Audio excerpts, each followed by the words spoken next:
Hello everyone, আমি Sneha and welcome back to my channel. So এটা কিন্তু বেসিক্যালি ছিল হনুমান জয়ন্তীর দিনের ভিডিও। সো আমি আর ভাই কিন্তু চলে যাচ্ছিলাম মন্দিরে। আমাদের এখানে কিন্তু খুব বড় করে পুজো হয় হনুমান মন্দিরে। তো দেখতে দেখতে কিন্তু আমাদের টোটো চলে আসে এবং আমি আর ভাই কিন্তু বসে যাই। আগের দিন তো তোমরা দেখলেই ভাই আমার সাথে এসেছিলো, এই কারণেই এসেছিলো যাতে হনুমান মন্দিরে যেতে পারে।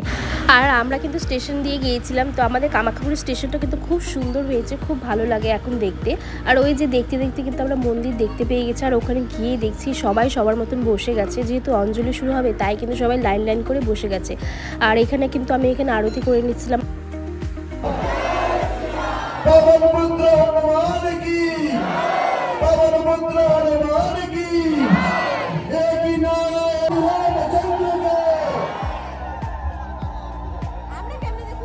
তো দেখো এখানে কিন্তু বজরংবলী দর্শন করিয়ে দিলাম তোমাদের সবাইকে। তো সবাই কিন্তু কমেন্টে অবশ্যই জয় বজরংবলী লিখে যাবে। তো আমি আর রিমা এখানে বসেছিলাম, তারপর কিন্তু এখানে ফুল দিয়ে দিয়েছিল আমাদেরকে। আর আমাদের এখানে কিন্তু একবারই অঞ্জলি হয়েছিল। মন্দিরের বাইরেটাও কিন্তু ঠিক এইভাবেই সাজানো হয়েছিল সুন্দর করে ফুল দিয়ে। তো আমাদের তো পুজো কমপ্লিট। তো আমি আর ভাই কিন্তু চলে যাচ্ছিলাম বাড়ির দিকে। তো বিকেলবেলা কিন্তু আবার আসবো। তো নেক্সট পার্টের জন্য কিন্তু তোমরা সবাই ওয়েট করবে। তো থ্যাংক ইউ সো মাচ।